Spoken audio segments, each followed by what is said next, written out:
You are listening to the Your Empty Nest Coach podcast with Coach Christine, episode number 97, 8 minutes and 46 seconds. Why Black Lives Matter. Hello, my beautiful friend. Normally on this podcast, I share coaching tips for women freaking out about the empty nest ahead. This is my gift, my passion, and what I do. But today, this episode is not about empty nesting. It is about the current happenings in this world. You can choose to think this is a political episode and walk away right now. I can't change that, and I won't let someone's potential thoughts about me impact who I show up as today on my platform, the platform I have created. Also, if you decide that what I'm speaking about means anything other than what I say in this episode, that is your thought about me. And yes, your thoughts about me are outside of my fence. The information in this episode is not sugar-coated and contains sensitive content. I will leave it at that, and you do what you will. Links to everything I mention in this episode will be available in my show notes. The Black Lives Matter movement isn't political. It is human. Nothing that I teach is meant for you to use as an excuse to take no action. Actually, quite the opposite. I'm all about momentum in your life. Simmering isn't inaction. Simmering is providing yourself the space to figure out what action to take. I can't control you, and I wouldn't want to. I coach on how you can consciously work your way to the best action for you and future you. The action you take is always within your control. The action that you take isn't due to what someone else does or says. It's purely on what goes on in your head based on your life's happenings. So make sure, my friend, that you actually choose something. For me, I've seen the happenings outside my fence, recently and over my lifetime, that have caused me anguish. I've felt sadness, still do. I've felt anger, still do. And now, through the work in my life, I consciously notice the thoughts and the feelings. I'm not on autopilot anymore, and I'm choosing not to allow the happenings outside of my fence to keep me quiet. I've done the self-coaching work to move my emotions around to love. Love is more powerful for me. Love contains hope for me, and I love my fellow humans. My way of taking action may not look like yours. I won't spend my time and energy on worrying about what you do with this message. That's for you to figure out. I'm choosing to spend my time in love. Love drove me this week to un-whitewash my Instagram feed. I'm ashamed, but my feed looked a lot like the high school I attended. It still does, but I'm working to correct that for those who graciously allow me to follow them. Love drove me to listen and find ways to support the cause outside of protesting. Until I can, there are other ways to help. One example is you can support Campaign Zero, the comprehensive platform of research-based policy solutions to end police brutality in America. Sure, you can donate money, but you can also donate your time and help them with research. What better way to educate yourself? Love drove me to create this episode. Why Black Lives Matter? The sad truth is that Black lives have continually been shown through actions of others that their lives don't matter. When a man begs for his life in a public lynching, he was executed without a legal trial in the streets of Minneapolis in 2020, and the murderer and those participating in his murder were initially protected by not being charged with a crime, law enforcement officer or not. This shows that Black lives don't matter.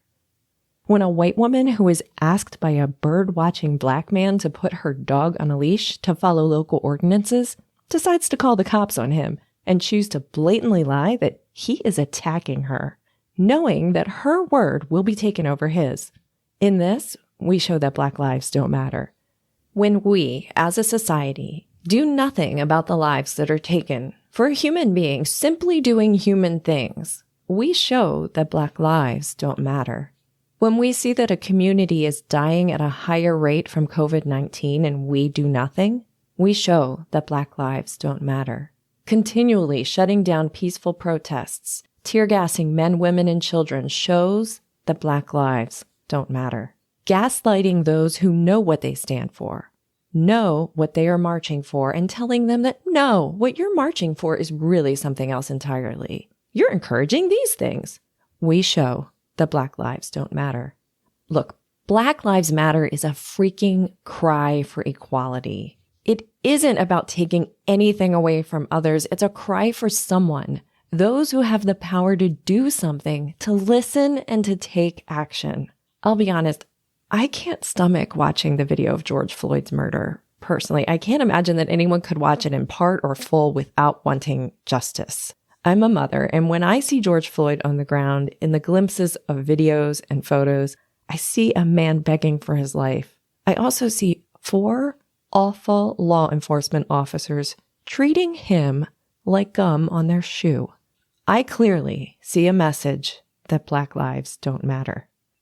It breaks my heart, the reality that Black mothers have. They have to teach their children, boys and girls, how to respond properly to a police officer in order to make it home alive. I don't know about you, but I didn't have that lesson in my home. The fear that Black parents have for their children and our lack of concern over it, that shows that Black lives don't matter. How well, my friend, do you do when no one listens to you? When you try everything possible to get someone to hear you and no one listens? Better yet, they tell you stop being so loud and angry. Yeah, that feels good, doesn't it? I am happy to report that over the last few days, while I assembled this episode, the protests have happened in all 50 states, and that all 4 officers involved in the murder of George Floyd have been charged. This is progress, but we aren't done. We need a world where it doesn't take more than a week of protests in all 50 states to see the beginning of justice. Keep in mind, too, watch the media and you'll think that all protesters loot and riot. Watch the media and you'll think that all cops are bad. Search out the Flint, Michigan moments and use those to drive you forward. There is a lot more peace in the world than we are shown in the media. And please, my friend, don't forget to vote. Many law enforcement roles are brought in at a local level. If you can vote, use your voice there and look at the system and who it benefits. I certainly won't begin to pretend that I have always done well with this. I know I haven't, and for that, I am sorry. I still have a lot to learn, but I am done not using my voice. I am here to serve, even when stumbling. As a side note, and an important one, if you are okay with what happened to George Floyd, please don't bother purchasing my offerings. My membership group is a safe space for all. My amazing listener, I invite you now to hear the 2 beautiful voices of Valerie Albarda and Tiana Morton, who have agreed to share thoughts they shared with us on Instagram this week. Thoughts that I feel need to be heard. Tiana is a teacher, social justice and equality advocate, and mother to a Black boy in America. Valerie is the host of Midlife A Go-Go podcast. If you remember, she and I had a lovely conversation on her podcast in March. She's absolutely lovely. I only wish we had our conversation in person. I also welcome the incredibly talented Allyssa Jones, who graciously shares her song, Change the World, with us. Friends in high school, Allyssa and I were also roommates one summer when we both worked at Busch Gardens, Williamsburg. Same stage, different show. How cool is that? She's unfathomably talented. As a singer with only a small percentage of the talent that Allyssa has, I've always been incredibly inspired by her.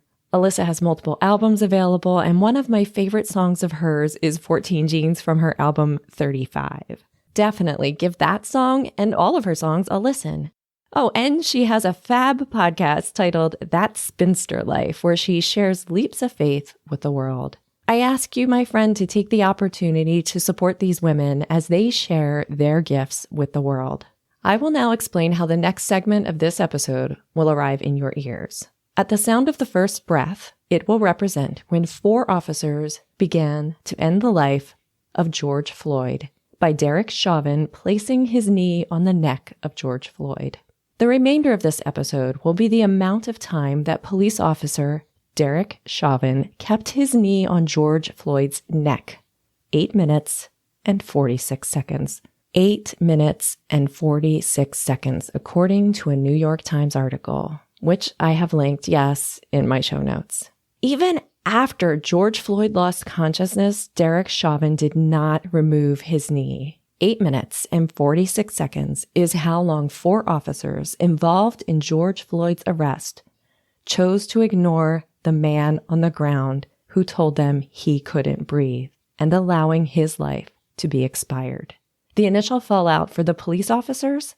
Fired, not charged for anything. This is why we need to be reminded that Black Lives Matter.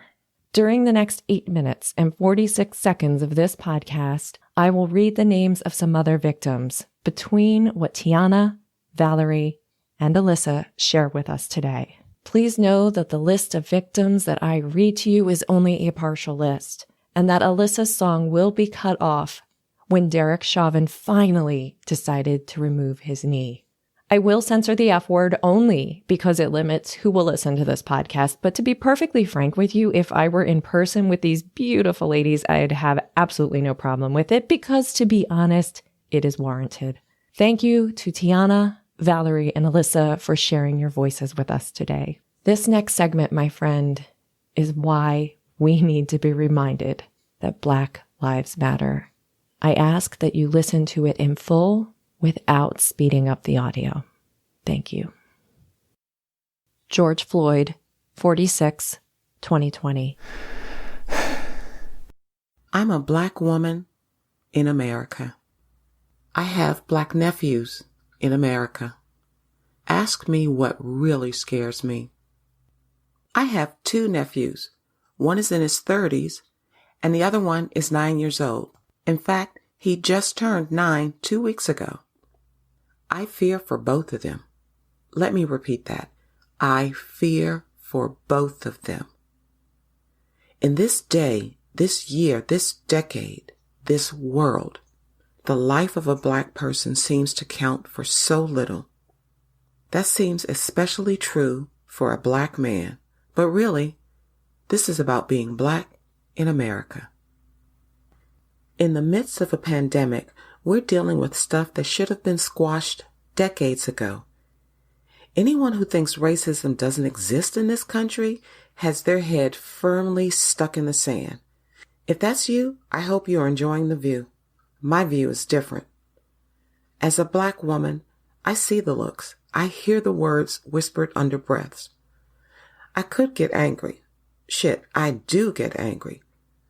But I won't be baited into being the angry Black woman that society has painted me and other Black women out to be. But you know what? We have a right to be angry. We have a right to raise our voices, either alone or as a collective, because what's happening to us is appalling. And I'm scared. I'm scared that one of these days I'll be pumping gas and I'll be assaulted because of the color of my skin. Or I'll be stopped by the police as I drive down the street in my little red convertible, knowing that even if I'm respectful, say yes ma'am or yes sir, keep my hands on the steering wheel, show my credentials, do everything right, I could still become a victim. And please, if you're not a Black or brown person, don't say, but that could happen to anyone regardless of their race. Not now, not today. This is what it's like to be Black in America. I'm afraid for my nephews, and for myself, and for my family, and for every other Black or brown person in this country. My fear is palpable. How long must we be afraid to leave our homes? How long? Breonna Taylor, 26 years old, 2020. Trayvon Martin, 17 years old, 2012. To my Black son, when I look at you, I see how beautiful you are. I know that you are incredibly sweet and thoughtful. I know that you are willing to extend generosity and grace to everyone, even when they are less deserving. I've watched your smile and energy light up an entire room. I've watched your tears flow and your head hang low when you see a homeless person or someone in need. I've witnessed you in deep thought, figuring out how you can make a difference in the lives of those around you. I know just how much physical confrontation scares you and how you run home because you know where your safe place is. As your mom, I want to protect you from life's heartbreaks, but there is one thing that I cannot protect you from. The one thing that I fear most. As a mother of a Black son in America, I wish I didn't have to strip you of your innocence at such a young age. I wish that our reality wasn't sitting in our living room after dinner, rehearsing different scenarios and training you on how to make it back home alive after an encounter with police, all while wiping your tears because you can't fully understand. I wish I could protect you from how the world sees you. I often think, what happens when, wow, he's only 10? He's big for his age, turns into, that's one big-ass Black dude. What happens when the son I know becomes a threat that they don't? What happens when you can no longer run home? Every day, I let you walk out that front door. I pray that I've given you the skills to handle any situation you encounter. The lessons will change as you grow. But what else can I teach you right now? Because your Blackness will never change, but will always be challenged. The best thing I can do is fight to change that always to never. Son, until I can honestly say your Blackness will never change and never be challenged, I will fight for you. I will fight for us. I want you to know that you are not less than. Your Blackness is not a crime. Your Blackness is worthy. Your Blackness is beautiful. Your Blackness is powerful, regardless of what this world tells you. I will fight for you. I will fight for us. Love you most, Mom. Tamir Rice, 12 years old, 2014. Eric Garner, 43, 2014.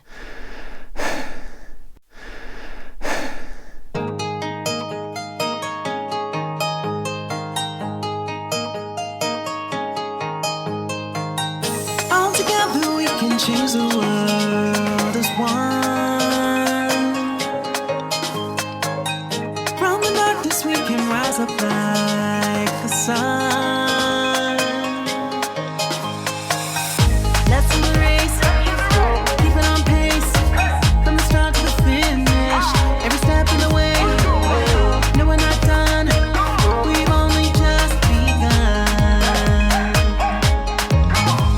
Let's change the world for all the boys and girls. We can give them a chance, the future's in our hands. Come on and change the world, the vision that I see. Spread love to everyone, we're friends and family.